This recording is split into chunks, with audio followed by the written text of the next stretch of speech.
Hello, नमस्ते, बॉनजोर, होला, नी हाओ दोस्तों। आशा करते हैं आप सब हमेशा की तरह स्वस्थ, तंदुरुस्त, हंसी खुशी और राजी होंगे। अपना वादा निभाते हुए हम आपके सामने आ गए हैं फैक्ट्स की दुनिया की एक और नई वीडियो को लेकर। आज हम बात करने जा रहे हैं दुनिया में सबसे बड़े, भयावह, खतरनाक और नींद उड़ा देने वाले तानाशाह यानी डिक्टेटर्स के बारे में। हम जानेंगे कि कैसे ये डिक्टेटर्स नहीं जीत पाए the ultimate truth of life यानी डेथ के आगे, और कैसे उसके आगोश में समा गए। वीडियो अच्छा लगे तो वीडियो को लाइक और शेयर करना ना भूलें और चैनल को सब्सक्राइब कर लें। चलिए शुरू करते हैं आज का सफर। दोस्तों, आमतौर पर एक तानाशाह एक शासक होता है जो निर्विवाद और असीमित शक्ति के साथ शासन करता है। आज हम इस तानाशाह शब्द को एक क्रूर और दमनकारी शासक के साथ जोड़ते हैं जो कि मानवाधिकारों का उल्लंघन करते हैं और अपने विरोधियों को प्रताड़ित कर और मारकर अपनी शक्ति बनाए रखते हैं। इस वीडियो में सबसे पहले हम आपको बताना चाहेंगे तैमूर उर्फ तामरलेन के बारे में। तामरलेन या फिर तैमूर द लेम जुड़ा है तैमूर की बचपन की एक घटना से जिसने उसे उम्र भर के लिए एक पैर से लंगड़ा बना दिया था। तैमूर बचपन में बकरियां चुराया करता था। तैमूर की बुरी किस्मत से जिस चरवाहे की बकरियां तैमूर चुरा रहा था वो एक सक्षम धनुर्धारी था। उसके 2 तीरों ने न सिर्फ तैमूर को बुरी तरह से घायल कर दिया बल्कि उसे जीवन भर के लिए लंगड़ा कर दिया। तैमूर उज़्बेकिस्तान में अप्रैल 8, 1336 को जन्मा था। तैमूर ने अप्रैल 1370 से फरवरी 1405 तक शासन किया। दोस्तों, ये निर्धारित करना तो असंभव है कि तैमूर की विजयों के कारण कितने लोगों ने अपनी जान गंवाई, लेकिन यह अनुमान लगाया जा सकता है कि यह संख्या लगभग 17 मिलियन है। उस समय के अनुसार ये दुनिया की मानव आबादी का लगभग 5% था। दोस्तों, 14वीं शताब्दी के अंत में तैमूर ने उत्तरी भारत पर आक्रमण करके दिल्ली सल्तनत पर हमला किया। दिल्ली पर विजय के बाद तैमूर ने पूरा शहर लूट लिया और उसे तहस नहस कर दिया। तैमूर ने 1 लाख बंदियों को फांसी देने का आदेश दिया। दोस्तों, तैमूर के सैन्य विजय में सबसे भयानक में से एक है ऑटोमन साम्राज्य के साथ युद्ध के दौरान बगदाद पर आक्रमण और विनाश। सन 1401 में तैमूर ने शहर को अपने कब्जे में ले लिया और 20,000 की आबादी वाले शहर बगदाद की विजय के दौरान तैमूर ने आदेश दिया था कि उसका प्रत्येक सैनिक 2 कटे हुए सर वापस लाएं। कुछ सिपाहियों ने तैमूर के खौफ से बचने के लिए डर से अपनी ही पत्नियों के सिर काट डाले।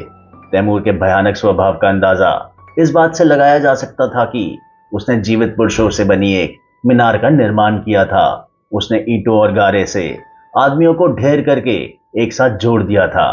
ईरान में तैमूर ने एक नरसंहार किया और 70,000 लोगों के सिर को मीनारों में बदल दिया।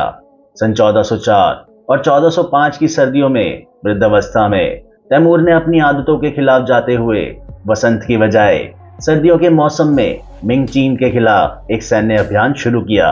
तैमूर उज़्बेकिस्तान में सीर दरिया नदी के तट पर ठंड से बीमार पड़ गया और उसकी मृत्यु हो गई।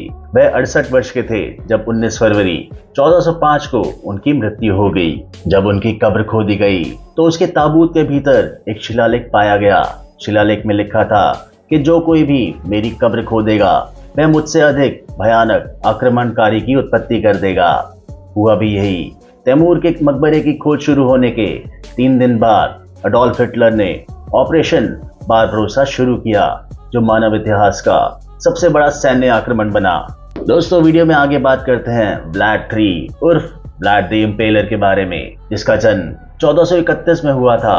दोस्तों, व्लाड 15वीं सदी के यूरोप में अपने दुश्मनों को सजा देने के क्रूर तरीकों के लिए बदनाम था। कुछ विद्वानों की माने तो ब्राम स्टोकर के ड्रैकुला चित्र व्लाड पर ही आधारित थे। दोस्तों, व्लाड के एग्जीक्यूशन के पसंदीदा तरीके इम्पेलिंग में पीड़ित के मुंह में जिन अनांगों के माध्यम से लकड़ी या धातु का स्टेक डाला जाता है और ये एक धीमी दर्दनाक मौत थी। उसने 20,000 ऑटोमनों को सूली पर चढ़ाया और अक्सर लोगों को खाल उधेड़ने, उबालने, सिर काटने, अंधा करने, गला घोंटने, फांसी देने, जलाने, भूनने, कील ठोकने या जिंदा दफन करने और छुरा घोंपने के आदेश दिए। जनवरी 1477 में व्लाड का सिर युद्ध में काट दिया गया था और उसके सिर को कॉन्स्टेंटिनोपल वापस उसके दुश्मन सुल्तान मोहम्मद II के पास भेज दिया गया था और उसे शहर के फाटकों पर प्रदर्शित होने के लिए छोड़ दिया गया था, उसके अवशेष कभी नहीं मिले हैं। दोस्तों, आगे आने वाला डिक्टेटर है चंगेज खान, जिसका जन्म 1162 में हुआ था। माना जाता है कि चंगेज खान का जन्म उनकी मुट्ठी में एक खून के थक्के के साथ हुआ था। ऐसा लगता है कि उसके हाथों पर शुरू से ही खून लगा था। दोस्तों, चंगेज खान ने इतने पर्शियंस को मार डाला था कि पर्शिया की आबादी लगभग 700 सालों बाद तक भी, यानी 1900 तक भी पूर्व मंगोल संख्या में वापस नहीं आ पाई थी। उसने कस्बों का नरसंहार किया, अजन्मे बच्चों को उनकी माताओं के साथ मार डाला, मानव कैदियों को लड़ाई में ढाल के रूप में इस्तेमाल किया। चंगेज खान ने अपने साम्राज्य को प्रशांत महासागर से यूरोप के केंद्र तक फैलाया। दोस्तों, कुछ आंकड़ों के अनुसार चंगेज खान की तानाशाही के परिणाम स्वरूप 40 मिलियन लोगों की मृत्यु हुई, जो कि उस समय कुल विश्व की जनसंख्या का लगभग 11.1% था। दोस्तों, एक लेजेंड के अनुसार जब मंगोल गिरोह ने रूसी सेना को हराया तो उन्होंने अपनी जीत का जश्न भयानक अंदाज में मनाया। उन्होंने युद्ध में बचे हुए सभी लोगों को लिया, उन्हें जमीन पर लिटा दिया और उनके ऊपर एक भारी लकड़ी की पटिया को रख दिया। मंगोल सेना ने अपना विजय भोज ये देखते हुए खाया कि कैसे बचे हुए दुश्मन लोगों में से अंतिम धीरे धीरे उस बोझ के नीचे कुचले जा रहे हैं। दोस्तों, चंगेज खान की मृत्यु अगस्त 1227 में 72 वर्ष की उम्र में मंगोलिया में ही हो गई थी। हालांकि इतने लोगों पर विजय पाने वाले चंगेज की मृत्यु कैसे हुई, यह आज तक एक रहस्य ही बना हुआ है। इनमें से कुछ रीजन ऐसे भी हो सकते हैं कि या एक बीमारी हो, या उसका घोड़े से गिरना, या भीषण लड़ाई का घाव। दोस्तों, यह भी अभी तक ठीक से ज्ञात नहीं है कि चंगेज खान को कहां दफनाया गया था। उलन बतौर के पास खालूना पर्वत उन स्थानों में से एक है जहां उसे लेटे हुए माना जाता है। आशा करते हैं कि आप सभी को यह हैरान कर देने वाला वीडियो अच्छा लग रहा होगा और अभी तक आप हमारे साथ बने हुए हैं। दोस्तों, सफर में आगे आने वाला डिक्टेटर है पोल पॉट, जिसका जन्म मई 1925 में सेंट्रल कंबोडिया में हुआ था। उसका जन्म का नाम सलोतसार था। इस कम्युनिस्ट नेता का मानना था कि शहर बुराई की उत्पत्ति हैं और वो कंबोडिया को वापस अपने ग्रामीण रूप में ले जाना चाहता था।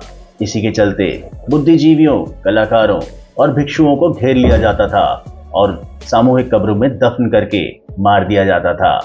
इन सामूहिक कब्रों को किलिंग फील्ड के रूप में जाना जाता है। वह 2 मिलियन से अधिक मौतों के लिए अकेला जिम्मेदार था, जिससे वह दुनिया के सबसे क्रूर तानाशाहों में से एक बन गया था। पोल पॉट की आइडियोलॉजी को मानते हुए लाखों लोगों को मजबूर करके सामूहिक खेतों में लाया जाता था, जहां उन्हें श्रमिक बनाकर काम कराया जाता था और मौत के घाट उतार दिया जाता था। दोस्तों, पोल पॉट और उसके क्रांतिकारियों ने माओवाद और स्टालिनवाद पर आधारित साम्यवाद को अपनाया, फिर उसे चरम सीमा पर ले गए। इन क्रांतिकारियों ने खमेर रूज मूवमेंट के अंतर्गत विशेष रूप से अल्पसंख्यक जातीय समूह के सदस्यों, चीनी, मुस्लिम, चाम्स, वियतनामी और थायस को सताया। दोस्तों, पोल पॉट की मृत्यु 1998 में हाउस अरेस्ट में हुई थी। कहा जाता है कि वो हार्ट अटैक से मरा, लेकिन दावा यह भी किया जाता है कि उसने खुद ही सुसाइड करके अपने प्राण त्याग दिए।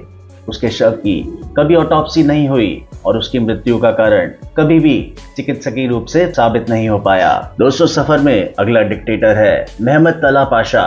मेहमद तला पाशा, जिसे तलत बे के नाम से भी जाना जाता है, उसका जन्म एड्रियानोपोल में 1874 में हुआ था।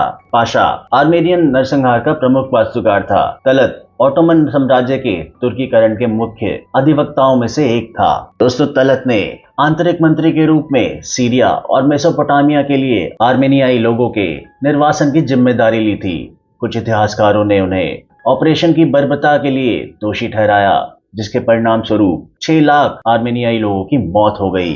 दोस्तों, इतिहासकार इस बात की सहमति रखते हैं कि आर्मेनियन नरसंहार का उद्देश्य यह था कि किसी भी साम्राज्य में आर्मेनियन पॉपुलेशन 5 से 10% से ज्यादा ना हो।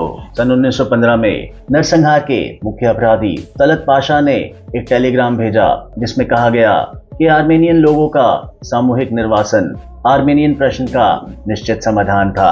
आखिरकार जिसका बीज तलत पाशा ने बोया था, उसी जेनोसाइड ने पाशा की जान ली। तलत पाशा की 15 मार्च 1921 को बर्लिन में हत्या कर दी गई। अमेरिकन जेनोसाइड को अंजाम देने में सहायक तलत पाशा को ऑपरेशन नेमेसिस के तहत दिन के भरे उजाले में मार दिया गया था। शोगोमोन तेहलीरियन ने ट्रिगर खींचा था। वो खुद अमेरिकन जेनोसाइड के भयावह रूप को देख चुका था, जहां उसने अपनी आंखों के सामने अपने परिवार को नरसंहार होते देखा था। उसे खुद भी अधमरी अवस्था में छोड़ दिया गया था। इसी के साथ आज का सफर फिर मिलने के वादे के साथ हम यहीं पर समाप्त करते हैं। जल्दी ही मिलेंगे एक और नई वीडियो के साथ। कमेंट करना ना भूलें और कमेंट्स में हमें ज़रूर बताएं कि अगर आप किसी विशेष टॉपिक पर हमारी वीडियो चाहते हैं तो। चलिए दोस्तों, तब तक के लिए अलविदा, सलाम।